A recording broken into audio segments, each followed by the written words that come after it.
way you walked in faith has gotten you results, stay with it. Stay with what you know, because that's what David did. And he took Saul's armor off. And he took his stick, his shepherd's stick, and chose for him 5 smooth stones from the brook and put them in the shepherd's bag, which he had even in his pouch. And his sling was in his hand, and he approached the Philistine. Now, David was familiar with his shepherd's staff. He chooses 5 smooth stones from the brook. Why? Why 5? Goliath had 4 brothers. For all David knew, they were there in the army too. Do you see he's thinking beyond Goliath? Now, how many of you know Goliath is going to be a prize? Goliath is going to be a great conquest for David, a great victory, a great testimony. But how many of you know 4 more would be even greater? So David's probably heard he's got 4 brothers, so he gets 5. Notice he doesn't get 10 or 20. He gets 1 for each of them. He figures 1 shot is enough. Now, I'm certainly not talented in shooting a slingshot. I can shoot a gun, and I'd rather shoot a gun. But there are people, I watched a little short clip not long ago of somebody who's considered an expert in slingshots. And the guy, you could throw anything up in the air and he'd just go hit it every time. I'm sure David was good. No question about it. But how many of you know, I don't care how good you are, 9 feet, 9 inches tall, that's intimidating. And in the heat of the moment, it's so easy to get off your game. David was trusting in the Lord because he knew he didn't have to do it by himself. He also knew he couldn't do it by himself, but all things are possible to them that believe. All things are possible with God. And with God, you can step out in violent faith. With God, you can step out in boldness of faith, knowing He's going to be right there with you. He's going to be with you. He's going to be for you. And you're going to do it together. Now, how many of you know David had to show up? God wasn't going to go do it for David. He's not going to go do it for you. We get to participate in the victory. So you don't have to do it alone. God's not going to do it alone. We're going to do it together. Notice that the Bible said in Mark 16, in verse 20, and the Lord worked with and confirmed the word. He worked with and confirmed the word. He's working with us. So what happens if we're a no-show? He has nothing to work with or work through. Because Goliath had been getting up every morning, hadn't he? Every morning he defied Israel. Bring me a man that he fight against me. If he defeats me, we'll become your servants. If I defeat him, you'll become ours. And God couldn't find one warrior in the entire Israeli army to hook up with him. Not one. Until a shepherd boy came along. And see, David, we talked about this last week.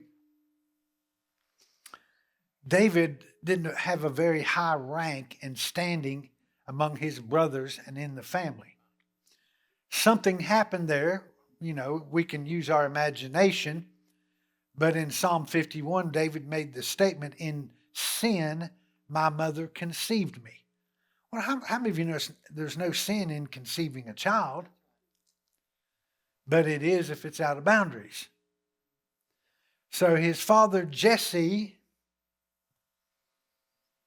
must have been involved with another woman somewhere for David to make the statement, "In sin, my mother conceived me."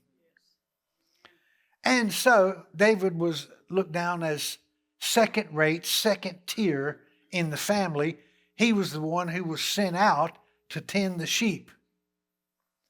But you know what? David seized that moment. He knew before God he wasn't second rate. And he developed his relationship and his dependence on the covenant of God out there tending those sheep. He also became skillful with the sling as well. But notice, when the bear attacked him, he grabs him by the beard and hits him over the head and kills him.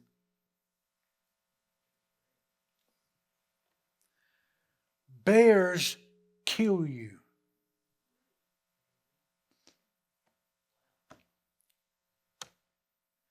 Bears kill you. You don't play around with bears. People that live where there are bears will tell you, you stay away from them. If you get near them, they will kill you. It is quite a feat to kill a bear. With your hands?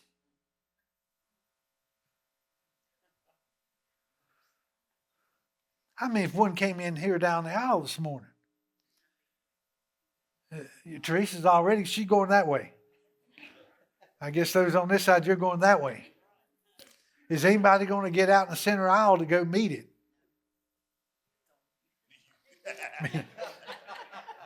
That's when we call for the security team. Amen? I'll give my little code word and the security comes running. Hopefully they don't just leave me out there by myself with a bear. So that's an incredible feat. I imagine if you can kill a bear, if you can kill a lion, you know how long those teeth are? That's saying something if you've killed a lion or a bear. I dare say you're pretty fearless. And you're brave enough to stand before a 9-foot, 9-inch tall giant.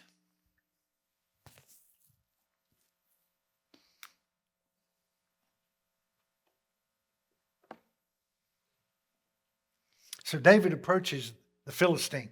Then the Philistine came on and approached David with the shield bearer in front of him. Here's a little note to self too. If you're going to have an armor bearer, bear it yourself. Don't entrust somebody else to be your armor bearer, because they might turn tail and run at the last minute. When the Philistine looked and saw David, he's thinking, this is a joke, right? You got to be kidding me. He said he disdained him. What, you going to send out a cute looking kid? Is this the best that you have? You're going to insult me with a youth, a kid?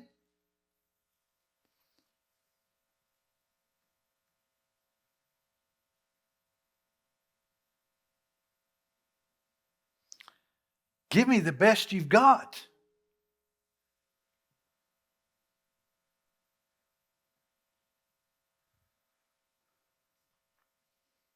You know, we've had some great basketball players, and it reminds me of this story. I love it. Larry Bird was a great player. If he was white, but if he'd been purple, he'd still been a great player. But he would always get offended if the opposing team put a white guy on him to guard him. He would go up to him and say, "You're being disrespectful to me." "Oh, what are you talking about, Larry? You're going to put a white guy on me?" Because we all know the black athletes were better. And that's the way this giant's thinking. You're being disrespectful to me. You going to put this kid on me?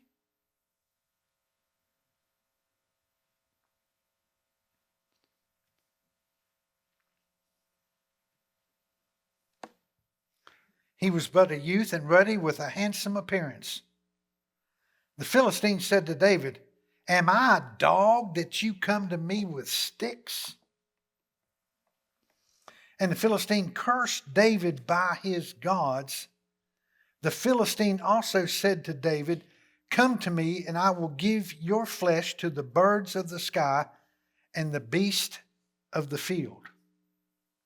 Then David said to the Philistine, now, how intimidating is that going to be? I mean, you're getting cussed out by a giant 9 feet, 9 inches tall.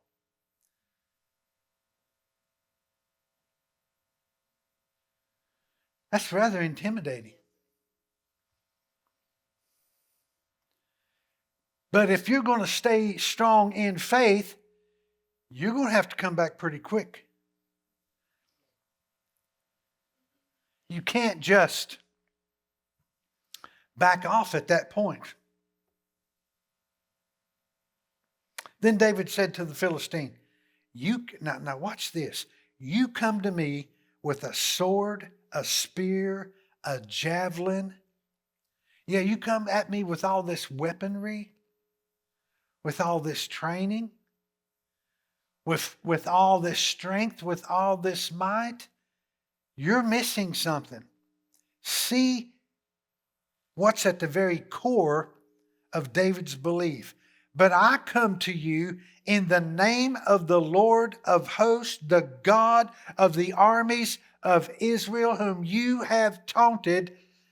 This day the Lord will deliver you into my hands. Not tomorrow, not next month, not next year. This day the Lord will deliver you into my hands. Man, you got to be bold in faith. Because what you're doing, you're declaring the end from the beginning. You're calling those things that be not as though they were. You can't just look at the giant and say, well, I'm going to do my best. Well, what if your best isn't good enough? They did that in World War II. The Brits were saying, let's just go out and give it our best. And Winston Churchill says, well, if you end up speaking German because you only tried to give them your best, he said, giving your best is not good enough. You've got to do what it takes. You got to do what it takes. Hitler tried to get Churchill to back down and compromise and said, look, we'll leave you alone. But he wouldn't do it. He said, no, we're in this fight and we're staying in it. And we're not giving up. And he never gave up. He rewrote the English language and took it to war.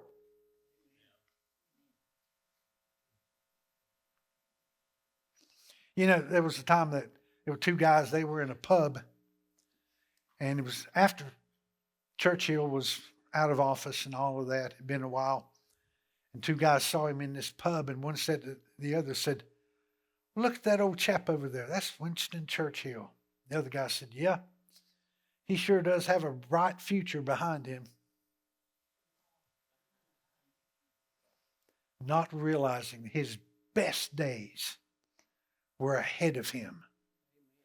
The glory days, the glory years They were still ahead of him. He wasn't washed up. See, there are always going to be opinions out there. But what's your opinion? What's your opinion?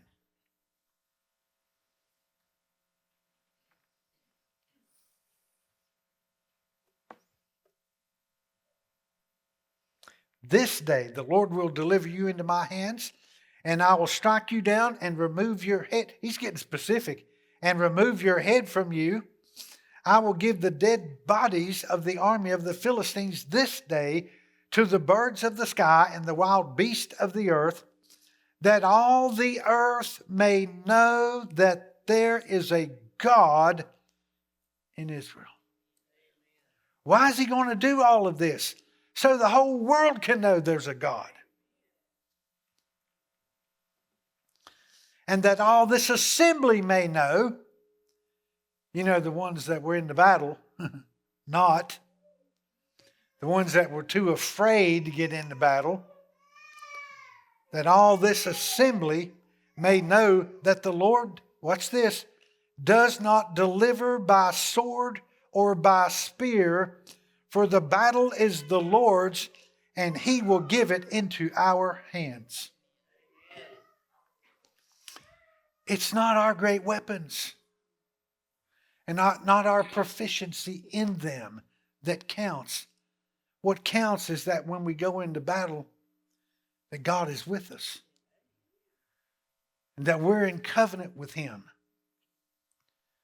and that we're making strong and bold declarations concerning the outcome.